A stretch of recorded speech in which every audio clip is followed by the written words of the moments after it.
नमस्कार, जय महाकाल। आप सभी का बहुत बहुत स्वागत है मेरे और आपके इस YouTube channel the revive astro में।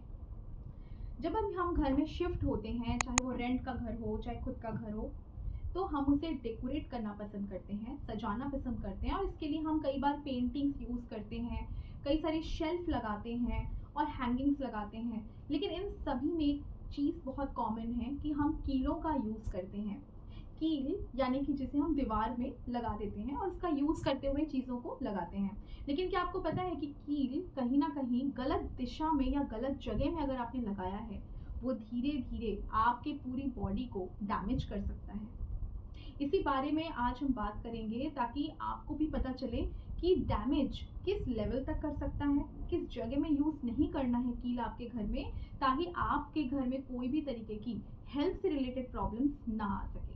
तो बने रहिए मेरे साथ इस पूरे वीडियो में ताकि आपको ये पूरी इन्फॉर्मेशन आज मेरी तरफ से मिल सके, क्योंकि आप हैं रिवाइव एस्ट्रो के व्यूवर्स और आपके पास पूरी नॉलेज होना ज़रूरी है। मैं हूँ Sanchita Ghosh, astro vastu consultant, numerologist and tarot card reader. मैं आपके सामने लेके आई हूँ एक बहुत ही खास टॉपिक आज।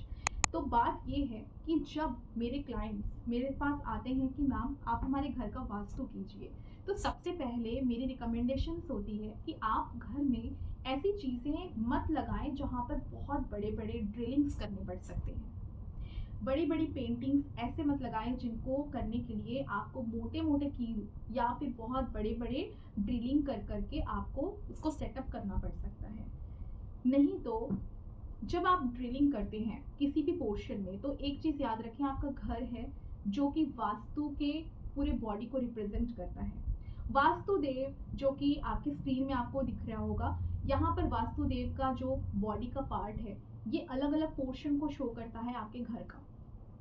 अगर आपके घर का जो एंट्रेंस है वो नॉर्थ या ईस्टर्न साइड में पड़ता है, तो उसके अकॉर्डिंग यहाँ पर देख सकते हैं आप कि वास्तुदेव जो है उनका हेड पार्ट, उनका हैंड्स पार्ट आपके नॉर्दर्न और ईस्टर्न पार्ट को रिप्रेजेंट करता है। और यहाँ पर जो पाँव वाला पैर वाला जो स्थान है वो आपके साउदर्न पार्ट में चला जाता है।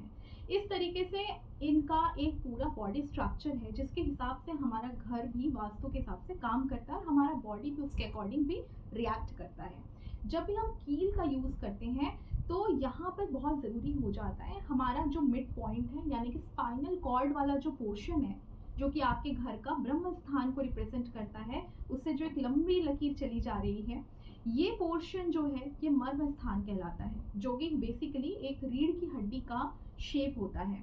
जैसे कि हमारे बोन में, हमारे बॉडी में रीढ़ की हड्डी का काम क्या है? सारे नर्व्स को कलेक्ट करना और वहाँ से सिग्नल्स भेजना हमारे ब्रेन में और बाकी सारे पॉइंट्स में। तो एक बार ही सिग्नल हमारे ब्रेन में आती है, वहाँ से उस बॉडी पार्ट में जाती है जहाँ हमें सिग्नल भेजना है। उसी तरीके से हमारे घरों में भी वो सिग्नल्स ब्रह्म स्थान से सारे घर में फ्लो करता है, यानी एनर्जी का फ्लो उसी जगह से जाता है। तो मर्म स्थान में अगर आपने गलती से भी कील का यूज़ कर लिया तो ये मान के चलिए आपकी बॉडी में नर्व की इशू आनी स्टार्ट हो जाएगी। जब भी आपको बॉडी में कहीं भी आपको पेन होना स्टार्ट होता है, स्पेशली नर्व से रिलेटेड पेन होना स्टार्ट होता है, तो अपने घर में ज़रूर चेक करिए कि आपके घर में कील कहीं उस मर्म स्थान वाली जगह में तो नहीं लगी है, क्योंकि इससे अगर आप निकालते हैं तो 21 दिनों में ये गारंटी है कि आपको उस पेन से छुटकारा ज़रूर मिल जाएगा।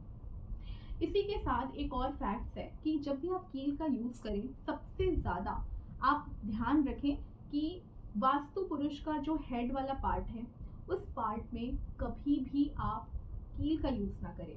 अब ये हेड वाला पार्ट कौन सा होगा, ये आपके वास्तु विशेषज्ञ आपको बिल्कुल मार्क करके देंगे। नहीं देते हैं तो आप उनसे ज़रूर पूछें कि भाई हमारे घर का ये है मैप, इसमें बताइए कि हेड वाला पार्ट कहाँ पर आ रहा है।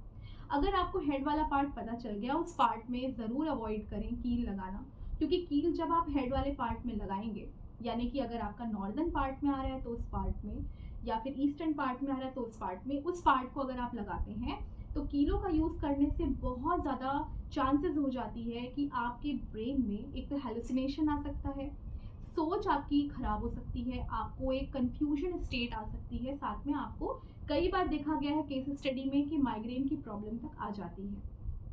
तो यहाँ पर ज़रूरी बन जाता है कि आप अपने घर के मैप को बहुत अच्छे से समझें कि आपके घर में किस तरीके के स्ट्रक्चर और किस तरीके की दिशा बनी हुई है और किस जगह में कौन सी कील यूज़ करनी चाहिए, यूज़ करें। तो ये मेरा रिकमेंडेशन होगा। साथ ही अगर आपने ऑलरेडी कील यूज़ किया हुआ है उनको निकाल दें, वहाँ पर प्रॉपर वे में उसको प्लेन कर दें सरफेस को, ताकि उसके इफ़ेक्ट्स कम होने स्टार्ट हो जाएँ। तो वास्तु इस तरीके से काम करता है, आपका जो शरीर है, आपका जो घर है, ये बिल्कुल सेम पेस में काम कर तीनों का यूज़ करें। होप आपको ये वीडियो पसंद आया होगा और आपके घर में भी अगर इस तरीके के प्रॉब्लम्स हैं कीलों से रिलेटेड, तो ये वीडियो उन सभी को शेयर करें जिनके जिनके घरों में आपने देखा हो